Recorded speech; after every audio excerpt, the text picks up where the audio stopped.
Hi hi ಎಲ್ಲ ನನ್ನ ಫಾಲೋವರ್ಸಿಗೆ ನನ್ನ ಕಡೆಯಿಂದ ಬಿಗ್ ಹಾಯ್.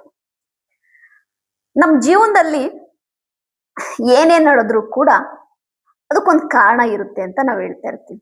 ಆಯ್ತಾ, ನಮ್ಮ ಲೈಫಲ್ಲಿ ಏನೇನ್ ನಡೆದ್ರು ಕೂಡ ಒಂದು ಕಾರಣ ಇರುತ್ತೆ, ಒಂದು ಕಾರಣ ಇರುತ್ತೆ ಅಂತ. ಯಾಕೆ ಅಂತಂದ್ರೆ ನಮ್ಮ ಲೈಫಲ್ಲಿ ಕೆಲವೊಂದು ವಿಷಯಗಳು ಹೆಂಗ್ ನಡೀತವೆ ಅಂತಂದ್ರೆ ನೀವು ಎಕ್ಸ್ಪೆಕ್ಟೇ ಮಾಡಿರಲ್ಲ. ಆಯ್ತಾ, ಎಕ್ಸ್ಪೆಕ್ಟ್ ಮಾಡುವಂತ ವಿಷಯಗಳು ನಮ್ಮ ಲೈಫಲ್ಲಿ ನಡೀತಾ ಇರ್ತವೆ. ಅಂದ್ರೆ ನಾವು ನಮ್ಮ ಲೈಫ್ನ ನಾವ್ ಹೆಂಗ್ ಅನ್ಕೊಂಡಿರ್ತೀವಿ ಅಂತಂದ್ರೆ ನಮ್ಮ ಕೈಯಲ್ಲಿದೆ ನಮ್ಮ ಲೈಫು, ನಮ್ಮ ಕೈಯಲ್ಲಿದೆ, ನಾವು ಅಂದ್ಕೊಂಡಂಗೆಲ್ಲ ಆಗುತ್ತೆ ಅಂತ ಅನ್ಕೊಂಡಿರ್ತೀವಿ. ಆದ್ರೆ ನಮ್ಮ ಲೈಫಲ್ಲಿ ಪ್ರತಿಯೊಂದು ಕೂಡ ದೇವರ ಲೆಕ್ಕಾಚಾರದ ಪ್ರಕಾರನೇ ಆಗೋದು. ದೇವರ ಲೆಕ್ಕಾಚಾರ ಇಲ್ದೇನೆ ನಮ್ಮ ಲೈಫಲ್ಲಿ ಒಂದು ಚಿಕ್ಕ ವಿಷಯ ಕೂಡ ನಡೆಯಲ್ಲ. ಆಯ್ತಾ, ನಮ್ಮ ಜೀವನದಲ್ಲಿ ಏನೇ ನಡೆದ್ರೂ ಕೂಡ ಎಲ್ಲದಕ್ಕೂ ಕೂಡ ದೇವರು ಒಂದು ಕಾರಣ ಇಟ್ಟಿರ್ತಾನೆ. ಯಾಕೆಂದ್ರೆ ನಮ್ಮ ಕಣ್ಣಲ್ಲಿ ನೋಡಕ್ಕಾಗ್ದಿದ್ದನ್ನ ಮೇಲೆ ಕೂತಿರುವ ನಮ್ಮ ಪರಮಾತ್ಮ, ನಮ್ಮ ದೇವರು, ನಮ್ಮ ಹಣೆಬರವನ್ನು ಬರೆದಂತಹ ಬ್ರಹ್ಮ ನೋಡ್ತಾ ಇರುತ್ತಾನೆ. ಹಾಗಾಗೇನೆ ನಮ್ಮ ಜೀವನದಲ್ಲಿ ಏನೇ ನಡೆದ್ರೂ ಕೂಡ ಅದೆಲ್ಲವೂ ಕೂಡ ದೇವರ ಲೆಕ್ಕಾಚಾರ. ದೇವರ ಲೆಕ್ಕಾಚಾರದ ಮುಂದೆ ನಮ್ಮದು ಏನೂ ಇಲ್ಲ. ನಮ್ಮ ಲೆಕ್ಕಾಚಾರ ಏನೂ ಅಲ್ಲ. ನಮ್ಮ ಲೆಕ್ಕಾಚಾರವನ್ನು ಬುಡಮೇಲು ಮಾಡುವುದು ಕೂಡ ದೇವರ ಲೆಕ್ಕಾಚಾರನೇ. ಯಾಕೆ ಈ ಮಾತು ಹೇಳ್ತೀವಿ ಅಂದ್ರೆ, ಲೈಫಲ್ಲಿ ಪ್ರತಿಯೊಬ್ಬರ ಜೀವನದಲ್ಲೂ ಏನಾದ್ರೂ ಒಂದು ವಿಷಯ ಸಡನ್ ಆಗಿ ನಡೆಯುತ್ತೆ. ಅದು ಒಂದು ಸಾವಾಗಿರ್ಬೋದು, ಒಂದು ಬಿಸ್ನೆಸ್ ಲಾಸ್ ಆಗಿರ್ಬೋದು, ಒಂದು ಆಕ್ಸಿಡೆಂಟ್ ಆಗಿರ್ಬೋದು, ಏನೋ ಒಂದು ಚೆನ್ನಾಗಿರುವಂತಹ ಒಂದು ಸಂಸಾರದಲ್ಲಿ ಬಿರುಗಾಳಿನೂ ಕೂಡ ದೇವರು ಎಬ್ಬರಿಸ್ತಾನೆ. ಚೆನ್ನಾಗಿರುವಂತಹ ಆಯ್ತಾ ಒಂದು ಫ್ಯಾಮಿಲಿ ಒಳಗಡೆ ಏನೋ ಒಂದು ದುಃಖನೂ ಕೂಡ ಆ ದೇವರೇ ತರಿಸ್ತಾನೆ. ನಾವ್ ಅಂದ್ಕೊಂತೀವಿ ಇದು ಯಾಕಾಯ್ತು ಅಂತ. ಬಟ್ ದೇವರ ನಿರ್ಧಾರ, ದೇವರ ಲೆಕ್ಕಾಚಾರ, ಅವನ್ ಏನ್ ನೋಡ್ತಿದ್ದಾನೆ ಅನ್ನೋದು ನಮಗೆ ಗೊತ್ತಿರಲ್ಲ. ಅದಕ್ಕೆ ಹೇಳ್ತಾರೆ ಎವ್ರಿಥಿಂಗ್ ಫಾರ್ ಎ ರೀಸನ್ ಅಂತ. ಆಯ್ತಾ ನೋಡಿ, ಎವ್ರಿಥಿಂಗ್ ಫಾರ್ ಎ ರೀಸನ್. ಪ್ರತಿಯೊಂದಕ್ಕೂ ಒಂದು ಕಾರಣ ಇದೆ. ಕಾರಣ ಇಲ್ಲದೆ ನಮ್ಮ ಲೈಫಲ್ಲಿ ಒಂದು ಹುಲ್ಕಡ್ಡಿನೂ ಕೂಡ ಅಳ್ಳಾಡಲ್ಲ. ದೇವರು ಯಾಕೆ ನಮ್ಮ ಜೀವನದಲ್ಲಿ ಕೆಲವೊಮ್ಮೆ ನಮಗೆ ಗೊತ್ತಿಲ್ದೇನೆ ಆಟ ಆಡ್ತಾ ಇರ್ತಾನೆ, ನಮಗೆ ಗೊತ್ತಿಲ್ದೇನೆ ಅವನದೇ ಆದ ಲೆಕ್ಕಾಚಾರನ ಅವ್ನು ಮಾಡ್ತಿರ್ತಾನೆ ಅಂದ್ರೆ ಅವನಿಗೆ ಗೊತ್ತು ನಮ್ಮನ್ನ ಹೇಗೆ ಆಯ್ತಾ ಒಂಥರ ತಿದ್ದಬೇಕು ಅಂತೀವಿ ಅಲ್ಲ. ಅಂದ್ರೆ ಒಂದು ಶಿಲ್ಪಿ ಒಂದು ಶಿಲೆನ ಕೆತ್ತಿ ಕೆತ್ತಿ ಕೆತ್ತಿ ಆದ್ಮೇಲೆ ಅದೊಂದು ಮೂರ್ತಿ ಆಗುತ್ತೆ ನೋಡು. ಹಾಗೇನೆ ದೇವರು ಕೂಡ ನಮ್ಮನ್ನ ಕಷ್ಟದ ಪರಿಸ್ಥಿತಿಗಳಿಗೆ ಸಿಲುಕಿಸ್ತಾ ಇರ್ತಾನೆ. ಚೆನ್ನಾಗೇ ಇರ್ತೀವಿ, ಸಂತೋಷವಾಗಿರ್ತೀವಿ, ಸಡನ್ ಆಗಿ ಏನಾದ್ರೂ ಒಂದು ಕಷ್ಟ ಕೊಡ್ತಾನೆ ನಮಗೆ. ನಾವು ಅನ್ಕೊಂಡೇ ಇರಲ್ಲ, ಎಕ್ಸ್ಪೆಕ್ಟೇ ಮಾಡಿರಲ್ಲ. ಅವಾಗ ನಾವು ಅನ್ಕೊಂತಾ ಇರ್ತೀವಿ ದೇವ್ರಿಗೆ ನಾವು ಸಂತೋಷವಾಗಿ ಇರೋದೇ ಇಷ್ಟ ಇಲ್ವೇ, ನಾವು ಯಾವಾಗ ನಾವು ಸಂತೋಷವಾಗಿದ್ರು ಏನಾದ್ರೂ ಒಂದು ಕಷ್ಟ ಕೊಡ್ತಾನಲ್ಲ ಅಂತ.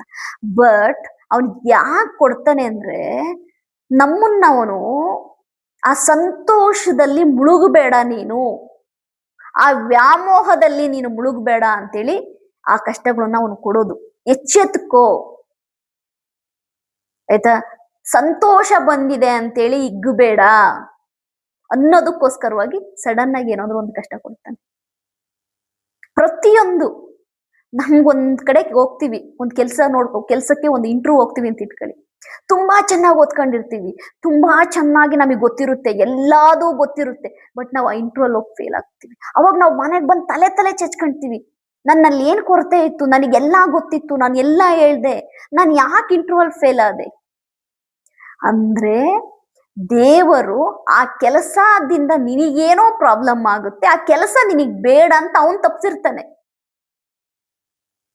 ನಿನಗೇನು ಸಿಗಬೇಕು, ನಿನಗೇನು ಸಿಗಬಾರ್ದು ಅನ್ನೋದನ್ನ ಮೇಲೆ ಕೂತು ಲೆಕ್ಕಾಚಾರ ಆಗ್ತಿರುವಂತ ದೇವರು ನಿರ್ಧಾರ ಮಾಡ್ತಾನೆ. ಅದು ಒಂದು ಮದುವೆ ಆಗ್ಲಿ, ಒಂದು ಕೆಲಸವಾಗ್ಲಿ, ಎಲ್ಲದು, ಒಂದು ಮನೆ ಕೂಡ ಆಯ್ತಾ, ಒಂದು ಮನೆ ನಿನಗೆ ಸಿಗಬೇಕು ಅಂತಂದ್ರು ಕೂಡ ದೇವ್ರು ಆ ಮನೆ ನಿನಗೆ ಸಿಗಬೇಕು ಅಂದ್ರೆ ಮಾತ್ರ ಸಿಗಂಗ್ ಮಾಡ್ತಾನೆ. ನೀನ್ ಎಷ್ಟೇ ತಲೆನ ಕೆಳಗ್ ಮಾಡಿ ಕಾಲ್ ಮೇಕ್ ಮಾಡಿದ್ರು ಕೂಡ ಅದ್ ನಿನಗೆ ಸಿಗಬಾರ್ದು ಅಂದ್ರೆ ಅವ್ನು ಸಿಗಕ್ ಬಿಡಲ್ಲ ನಿನಗೆ. ಅವ್ ಲೆಕ್ಕಾಚಾರ ಇದೆಯಲ್ಲ, ದೇವ್ರ ಲೆಕ್ಕಾಚಾರ ನಿಮಗೆ ಯಾರಿಗೂ ಗೊತ್ತಾಗಲ್ಲ. ಅದು ಅವನ ಲೆಕ್ಕಾಚಾರದ ಮುಂದೆ ನಮ್ಮ ಲೆಕ್ಕಾಚಾರ ಏನೂ ಇಲ್ಲ. ಅದಕ್ಕೆ ಏನೇ ನಮ್ಮ ಲೈಫಲ್ಲಿ ನಡೆದ್ರು ಎವ್ರಿಥಿಂಗ್ ಫಾರ್ ಎ ರೀಸನ್ ಅನ್ಬೇಕು. ಕಾಮ ಕೂತ್ಕೊಂಡು ಯೋಚನೆ ಮಾಡ್ಬೇಕು. ಆ ಪ್ರಾಬ್ಲಮ್ ನಾವು ಬಿಟ್ಬಿಡ್ಬೇಕು ಅದ್ರ ಪಾಡಿಗೆ. ಅದ್ರ ಪಾಡಿ ಬಿಟ್ಬಿಡ್ಬೇಕು ನಾವು. ಯಾಕೆಂದ್ರೆ ಪ್ರಾಬ್ಲಮ್ ಒಂಥರ ಹೆಂಗೆ ಗೊತ್ತಾ, ಒಂದು ಕಲ್ಲಿದ್ದಂಗೆ, ಒಂದು ಚಿಕ್ಕ ಕಲ್ಲಿದ್ದಂಗೆ. ಸರಿಯಾ? ಆ ಪ್ರಾಬ್ಲಮ್ ಅನ್ನ, ಒಂದು ಚಿಕ್ಕ ಕಲ್ಲನ್ನ ಕಣ್ಣಿನ ಹತ್ರಕ್ಕೆ ಇಡ್ಕೊಂಡು ನೋಡಿದ್ರೆ ಆಯ್ತಾ ತುಂಬಾ ದೊಡ್ಡದಾಗಿ ಕಾಣುತ್ತೆ. ಅದೇ ಕಣ್ಣಿನಿಂದ ಸ್ವಲ್ಪ ದೂರ ಇಡ್ಕೊಂಡು ನೋಡಿ ಚಿಕ್ಕದಾಗಿ ಕಾಣುತ್ತೆ. ಹಾಗಾಗಿನೇ ದೇವರು ಕೊಡುವಂತಹ ಪ್ರಾಬ್ಲಮ್ಗಳನ್ನ ಅದ್ರ ಪಾಡಿಗೆ ಅದು ಬಿಟ್ಬಿಡಿ, ಅದು ಸರಿಯಾಗುತ್ತೆ. ಅದೆಲ್ಲವೂ ಕೂಡ ಅವನು ಏನೋ ಆಟ ಆಡ್ತಿರ್ತಾನೆ ನಮ್ಮ ಲೈಫಲ್ಲಿ. ಅದನ್ನ ನಾವು ಕೆಲವೊಂದ್ಸರಿ ದೇವ್ರೇ ಇಲ್ಲ ಆಯ್ತಾ ಅನ್ಕೊಂತೀವಿ. ಅವನು ಅದನ್ನೂ ಕೂಡ ಕೇಳಿಸ್ಕೊಂಡು ಮತ್ತೆ ಒಳ್ಳೇದನ್ನ ಕೊಡ್ತಾನೆ ನಮಗೆ. ಅವಾಗ ಅನ್ಕೊಂತೀವಿ, ಅಯ್ಯೋ ನಾವು ದೇವರೇ ಇಲ್ಲ ಅಂದಿದ್ದು ಇವತ್ತು ನಮ್ಮ ಲೈಫಲ್ಲಿ ಇಷ್ಟು ಒಳ್ಳೇದಾಯ್ತಲ್ಲ ಅಂತ. ದೇವ್ರು ಯಾಕೆ ನಮ್ಮ ಜೀವನದಲ್ಲಿ ಅವನು ಆಟ ಆಡ್ತಾನೆ ಅಂತಂದ್ರೆ, ಕೆಲವೊಮ್ಮೆ ನಮಗೆ ಬುದ್ಧಿ ಕಲ್ಸಕ್ಕೆ, ಕೆಲವೊಮ್ಮೆ ನಮ್ಮ ಇತಿಮಿತಿಗಳನ್ನ ತಿಳಿಸಕ್ಕೆ. ಯಾಕೆ ದೇವರು ಇತಿಮಿತಿಗಳನ್ನ ತಿಳಿಸಕ್ಕೆ ನಮ್ಮ ಲೈಫಲ್ಲಿ ಅವನು ಆಟ ಆಡ್ತಾನೆ ಅಂದ್ರೆ, ನಮ್ಮ ಇತಿಮಿತಿ ತುಂಬಾ ಆಯ್ತಾ ದರ್ಬಾರಾಗಿ, ತುಂಬಾ ದೌಲತ್ತಿನಿಂದ ನಮ್ಮ ಇತಿಮಿತಿ ನಮ್ಮ ಹಿಡ್ತಕ್ಕೆ ಸಿಗದಂಗ್ ಹೋಗ್ತಾ ಇದ್ದಾಗ, ನಿನ್ನ ಇತಿಮಿತಿ ಇದೆ ಅಂತ ತೋರ್ಸೋಕು ಕೆಲವೊಮ್ಮೆ ದೇವ್ರು ನಮ್ಗೆ ಹಾಕೊಂಡ್ ಗುಮ್ತಾನೆ. ನಾವು ಹೇಳ್ತೀವಲ್ವ, ಏಳರೆ ಶನಿ ನಡೀತಾ ಇದೆ, ನನ್ ಟೈಮ್ ಸರಿ ಇಲ್ಲ, ಆಗ್ ಸರಿ ಇಲ್ಲ, ಈಗ ಸರಿ ಇಲ್ಲ ಅಂತೇಳಿ. ಅದೆಲ್ಲದೂ ಕೂಡ ದೇವರ ಆಟ. ಅದ್ ಯಾಕೆ ಅದನ್ನೆಲ್ಲಾ ಮಾಡಿದಾನೆ ಅಂತಂದ್ರೆ, ಆವಾಗಾದ್ರೂ ನೀನ್ ಸೈಲೆಂಟ್ ಆಗಿ ಇರ್ತೀಯೇನೋ ಅಂತ. ದೇವ್ರು ಕೆಲವೊಮ್ಮೆ ನಮ್ಮನ್ನ ಸೈಲೆಂಟ್ ಆಗಿ ಯಾಕೆ ಕೂರಿಸ್ತಾನೆ ಅಂದ್ರೆ, ನೀನ್ ಸ್ವಲ್ಪ ಯೋಚನೆ ಮಾಡು, ತಾಳ್ಮೆಯಿಂದ ಇರು, ನಿನಗಿದೆ ಒಳ್ಳೆ ಟೈಮ್, ನಾನು ಕೊಡ್ತೀನಿ. ಅದಕ್ಕೆ ನಾನು ಹೇಳೋದು, ಯಾವಾಗ್ಲೂ ಅಷ್ಟೇನೆ, ನಮ್ ಲೈಫಲ್ಲಿ ಏನೇ ನಡೆದ್ರು ಕುಗ್ಗಬಾರ್ದು. ಏನೇ ಆಗ್ಲಿ ಆಯ್ತಾ, ಧೈರ್ಯ ಕಳ್ಕೋಬಾರ್ದು, ಕಾನ್ಫಿಡೆನ್ಸ್ ಕಳ್ಕೊಳ್ಳೇಬಾರ್ದು. ನಮ್ ಲೈಫಲ್ಲಿ ಏನ್ ಬೇಕಾದ್ರೂ ಆಗ್ಲಿ ಕಾನ್ಫಿಡೆನ್ಸ್ ಕಳ್ಕೋಬಾರ್ದು.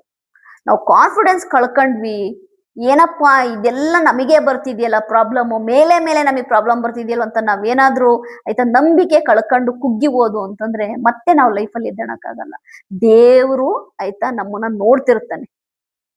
ಏನೇ ಆಗ್ಲಿ ನಮ್ ಲೈಫಲ್ಲಿ ಏನ್ ಬೇಕಾದ್ರೂ ಆಗ್ಲಿ, everything for a reason, everything for a reason. ಅದೆಲ್ಲದಕ್ಕೂ ಒಂದು ಕಾರಣ ಇರುತ್ತೆ. ಒಂದು ಕಾರಣ ಇಲ್ದೇನೆ ಏನೂ ನಡೆಯಲ್ಲ. ನೀವು ಹಂಗೊಂದು ತಿಳ್ಕೊಂಬಿಡಿ, ನಿಮ್ ತಲೆಯಲ್ಲಿ ಫಿಕ್ಸ್ ಆಗಿ, ನನ್ನ ಲೈಫಲ್ಲಿ ಏನೇ ನಡೀತಿದೆ ಅಂದ್ರೆ ಒಂದು ಕಾರಣ ಇದೆ ಅಂತೇಳಿ ನೀವು ಫಿಕ್ಸ್ ಆಗ್ಬಿಟ್ರೆ, ನೀವು ಲೈಫಲ್ಲಿ ನಿಜವಾಗ್ಲೂ ಕೂಡ ನೀವ್ ಏನಾದ್ರೂ ತಲೆ ಕೆಡಿಸ್ಕೊಳಲ್ಲ, ಏನಾದ್ರೂ ತಲೆ ಕೆಡಿಸ್ಕೊಳಲ್ಲ. ನಾವೆಲ್ಲ ಹೆಂಗೆ ಅಂದ್ರೆ, ನಮ್ಗೊಂದು ಪ್ರಾಬ್ಲಮ್ ಬಂದಿದೆ ಅಂದ್ರೆ ನಾನ್ ಹೆಂಗ್ ಡೀಲ್ ಮಾಡ್ತೀನಿ ಗೊತ್ತಾ? ದೇವ್ರೆ ನಂಗೊಂದು ಪ್ರಾಬ್ಲಮ್ ಕೊಟ್ಟಿದೀಯ, ಓಕೆ ಆಯ್ತಾ, ಓಕೆ ಅದ್ ಏನೋ ಕಾರಣಕ್ಕೆ ನೀನ್ ಕೊಟ್ಟಿದೀಯ, ಅದು ಸಾಲ್ವ್ ಆಗ ತನಕ ಇನ್ನೊಂದು ಪ್ರಾಬ್ಲಮ್ ಕೊಡ್ಬೇಡಪ್ಪ ದೇವ್ರೆ ಅಂತ ಅಷ್ಟೇ ಕೇಳ್ಕೊಳೋದು ನಾನು. ನಮ್ ಪ್ರಾಬ್ಲಮ್ ಕೊಟ್ಟಿದೀಯಾ, ಅದ್ ಏನ್ ಕಾರಣಕ್ಕೆ ಕೊಟ್ಟಿದ್ಯೋ ಗೊತ್ತಿಲ್ಲ, ಬಟ್ ಆ ಪ್ರಾಬ್ಲಮ್ ಸಾಲ್ವ್ ಆಗೋ ತನಕ ಇನ್ನೊಂದು ಪ್ರಾಬ್ಲಮ್ ಕೊಡಬೇಡ. ಯಾಕೆಂದ್ರೆ ಒಟ್ಟೊಟ್ಟಿಗೆ ಪ್ರಾಬ್ಲಮ್ ಅಂದ್ರೆ ಸಾಲ್ವ್ ಮಾಡೋ ಶಕ್ತಿ ನನಗಿಲ್ಲ ಅಂತ ದೇವ್ರ ಹತ್ರ ನಾನು ಹೇಳ್ತಾ ಇರ್ತೀನಿ. ದೇವ್ರ ಹತ್ರ ನಾನು ಪ್ರತಿ ಸರಿ ಮಾತಾಡತ್ತಿಗೆ ಒಂದೇ ಹೇಳೋದು, ನಾನು ದೇವ್ರ ಹತ್ರ ನಾನು ಮಾತಾಡ್ತಾ ಇರ್ತೀನಿ ಒಂದೇ ಹೇಳೋದು, ನಾನು ದೇವ್ರ ಹತ್ರ, ದೇವ್ರೆ ನನ್ನ ಫ್ಯಾಮಿಲಿನ ಆರೋಗ್ಯವಾಗಿಡು ಆಯ್ತಾ, ಆ ಫ್ಯಾಮಿಲಿನ ಸಾಕೋ ಶಕ್ತಿ ನನಗೆ ಕೊಡು, ಅಷ್ಟು ಸಾಕು, ಇನ್ನೇನು ಕೊಡ್ಬೇಡ ನೀನು ಅಂತ ನಾನು ಹೇಳ್ತಾ ಇರ್ತೀನಿ. ಯಾಕೆಂದ್ರೆ ನಂಗೆ ಗೊತ್ತು, ದೇವ್ರು ನಾವ್ ಎಷ್ಟೇ ಬೇಡಿದ್ರು ಕೂಡ ಅವ್ನಿಗೆ ಯಾವಾಗ ಏನ್ ಕೊಡ್ಬೇಕು ಅಂತ ಅವಾಗ್ಲೇ ಕೊಡೋದವನು. ನಾವು ಹೋಗಿ ದೇವಸ್ಥಾನಗಳಿಗೆ ಹೋಗಿ ಕೈ ಮುಗ್ದು ದೇವ್ರೇ ಕೊಡು ಕೊಡು ಅಂದ್ರೆ ಅವ್ನು ಕೊಡಲ್ಲ. ನಾವು ವ್ರತಗಳು ಮಾಡಿದ್ರೆ ಕೊಡಲ್ಲ, ಹಬ್ಬ ಹರಿದಿನಗಳು ಮಾಡಿದ್ರೆ ಕೊಡಲ್ಲ, ಪೂಜೆಗಳನ್ನ ಮಾಡಿದ್ರೆ ಕೊಡಲ್ಲ. ಅವನಿಗೆ ಯಾವಾಗ ನಮಗೆ ಕೊಡಬೇಕು ಅನ್ಸುತ್ತೆ ಆವಾಗ್ಲೇ ಕೊಡೋದು. ಅಲ್ಲಿ ತನಕ ಅವನು ಒಂದು ಆಯ್ತಾ ಸಾಸಿವೆ ಕಾಳನ್ನು ನಮಗೆ ಕೊಡಲ್ಲ. ಅವನು ತುಂಬಾ ನಿಷ್ಠಾವಂತ ದೇವ್ರು, ತುಂಬಾ ನಿಷ್ಠಾವಂತ. ಅವನು ಹೆಂಗ ನಿಷ್ಠಾವಂತ ಅಂದ್ರೆ, ಅವನು ಕೊಡೋಕ್ ನಿಂತ್ಕೊಂಡ್ರೆ ನಿಲ್ಸಲ್ಲ. ಅವನ್ ನಮಗ್ ಕೊಡಬಾರ್ದು ಅಂದ್ಕೊಂಡ್ರೆ ಒಂದು ಸಾಸಿವೆ ಕಾಳನ್ನು ಕೂಡ ನಮಗ್ ಕೊಡಲ್ಲ. ಇದನ್ನ ಬೇಕಾದ್ರೆ ನೀವು ಎಲ್ಲಿ ಬೇಕಾದ್ರೂ ಹೋಗಿ ನಾನು ಹೇಳಿದ ವಿಷಯನ ನೀವು ಸರ್ಚ್ ಮಾಡಿ ನೋಡಿ. ದೇವರು ಕೊಡಬೇಕು ಅನ್ಸಿದ್ರೆ ಆಯ್ತಾ ಸಾಕು ಅನ್ನೋಷ್ಟು ಕೊಡ್ತಾ ಇರ್ತಾನೆ. ಅವನೆಲ್ಲಾದ್ರೂ ನಮಗೆ ಕೊಡಬಾರ್ದು ಅಂತ ನಿರ್ಧಾರ ಮಾಡಿದ್ರೆ ಒಂದು ಸಾಸಿವೆ ಕಾಳನ್ನು ಕೂಡ ನಮಗ್ ಕೊಡಲ್ಲ. ಎಲ್ಲಾ ದೇವರ ಲೆಕ್ಕಾಚಾರ, ದೇವರ ಲೆಕ್ಕಾಚಾರದ ಮುಂದೆ ನಮ್ಮದೇನೂ ಇಲ್ಲ. Everything for a reason. ನಮ್ಮ ಜೀವನದಲ್ಲಿ ಏನೇ ನಡೆದ್ರು ಎಲ್ಲದಕ್ಕೂ ಒಂದು ಕಾರಣ ಇರುತ್ತೆ. ನಾವು ಆ ಕಾರಣನ ಹುಡ್ಕಕ್ ಹೋಗ್ಬಾರ್ದು. ಯಾಕೆ ಅಂತಂದ್ರೆ ನಮ್ಮ ಕಣ್ಣಿಗೆ ಕಾಣಿಸ್ತಿಲ್ಲಿದ್ದು ದೇವ್ರ ಕಣ್ಣಿಗೆ ಕಾಣಿಸಿರುತ್ತೆ. ಒಬ್ರನ್ನ ಲವ್ವರ್ಸ್ ದೂರ ದೂರ ಆಗ್ತಾರೆ, ಲವ್ ಮಾಡ್ತಿದ್ದವ್ರು ದೂರ ಆಗ್ತಾರೆ. ಅದು ನಾವ್ ಅಂದ್ಕೊಂತೀವಿ, ಛೇ ಅಷ್ಟು ಜೆನ್ಯೂನ್ ಆಗಿದ್ರು, 10 ವರ್ಷ ಲವ್ ಮಾಡಿದ್ರು, 20 ವರ್ಷ ಲವ್ ಮಾಡಿದ್ರು, ದೂರ ಆದ್ರು ಅಂತ. ಅವ್ರು ದೂರ ಆಗೋದಲ್ಲ, ದೇವ್ರು ದೂರ ಮಾಡಿಸೋದು. ಯಾಕೆಂದ್ರೆ ಇವ್ರ ಜೊತೆಲಿ ಇರಲ್ಲ ಅನ್ನೋದು ದೇವ್ರಿಗೆ ಗೊತ್ತಾಗುತ್ತೆ. ಇನ್ನ ಇವ್ರ ಜೊತೆಲಿ ಇರಲ್ಲ ಅನ್ನೋದು ದೇವ್ರಿಗೆ ಗೊತ್ತಾಗುತ್ತೆ. ಹಾಗಾಗಿ ದೂರ ಮಾಡಿಸ್ತಾನೆ. ಅದು ಡೈವರ್ಸ್ ಆಗಿರ್ಬೋದು, ಅದು ಯಾರ ಲೈಫಲ್ಲಿ ಏನೇ ಒಂದು ಟ್ರಾಜಿಡಿ ನಡಿಬಹುದು, ಒಂದು ಆಕ್ಸಿಡೆಂಟ್ಸ್ ಇರ್ಬೋದು, ಅವೆಲ್ಲವೂ ಕೂಡ ನಾವು ಅದೆಲ್ಲ ದೇವರ ಆಟ, ದೇವರದ ಲೆಕ್ಕಾಚಾರ. ಅದನ್ನ ನಾವೇ ಅಂದ್ಕೊಂತೀವಿ ಒಂದೊಂದ್ಸರಿ, ಥೂ ಗುರು ಎಂತ ಸೂಪರ್ ಗಾಡಿ ಓಡಿಸ್ತಾನೆ, ಅವನಿಗೆ ಆಕ್ಸಿಡೆಂಟ್ ಆಗಿದೆ ಅಂದ್ರೆ ನಮಗೆ ನಂಬಕ್ಕಾಗಲ್ಲ ಅಂತೀವಿ. ಅಂದ್ರೆ ಎಲ್ಲವೂ ಕೂಡ ರೀಸನ್, ಎಲ್ಲದಕ್ಕೂ ಒಂದು ರೀಸನ್, ಎಲ್ಲದಕ್ಕೂ ಒಂದು ಕಾರಣ ಇರುತ್ತೆ. ನಾವು ಆ ಕಾರಣನ, ರೀಸನ್ ಅನ್ನ ಹುಡ್ಕಕ್ ಹೋಗ್ಬಾರ್ದು. ಏನಿದೆ ಅದನ್ನ ಒಪ್ಕೊಂಡು ಮುಂದೆ ಹೋಗ್ತಾ ಇರ್ಬೇಕು. ಅದಕ್ಕೆ ನಾನು ನಿಮ್ಮೆಲ್ಲರಿಗೂ ಹೇಳ್ತೀನಿ, ಲೈಫಲ್ಲಿ ಏನಾದ್ರೂ ನಡೆದ್ರೆ ಸೀರಿಯಸ್ ಆಗಿ ತಗೋಬೇಕು. ಸೀರಿಯಸ್ ಆಗಿ ತಗೋಣಕ್ಕೆ ಹೋಗ್ಬೇಡಿ, ಸೀರಿಯಸ್ ಆಗಿ ತಗೋಬೇಡಿ. ಅದೊಂದು ಪ್ರಾಬ್ಲಮ್ ಬಂದಿದ್ಯಾ, ಕೂತು ಮಾತಾಡಿ ಬಗೆಹರಿಸ್ಕೊಳ್ಳಿ. ಯಾಕೆಂದ್ರೆ ಪ್ರಾಬ್ಲಮ್ನೇ ಯೋಚನೆ ಮಾಡ್ತಾ ಇದ್ರೆ, ಪ್ರಾಬ್ಲಮ್ ಬಗ್ಗೆನೇ ಮಾತಾಡ್ತಾ ಇದ್ರೆ ಆ ಪ್ರಾಬ್ಲಮ್ ಸಾಲ್ವ್ ಆಗಲ್ಲ. ಅದಕ್ಕೊಂದು ಸೊಲ್ಯೂಷನ್ ಬಗ್ಗೆ ಯೋಚನೆ ಮಾಡಿ. ಆ ಸೊಲ್ಯೂಷನ್ ಆಯ್ತಾ, ಅದನ್ನ ಹೇಗ್ ಮಾಡಬೇಕು ಅನ್ನೋದ್ರ ಬಗ್ಗೆ ಯೋಚನೆ ಮಾಡಿ. ಆ ಪ್ರಾಬ್ಲಮ್ ನ ಸಾಲ್ವ್ ಮಾಡೋದ್ರ ಬಗ್ಗೆ ಯೋಚನೆ ಮಾಡಿ.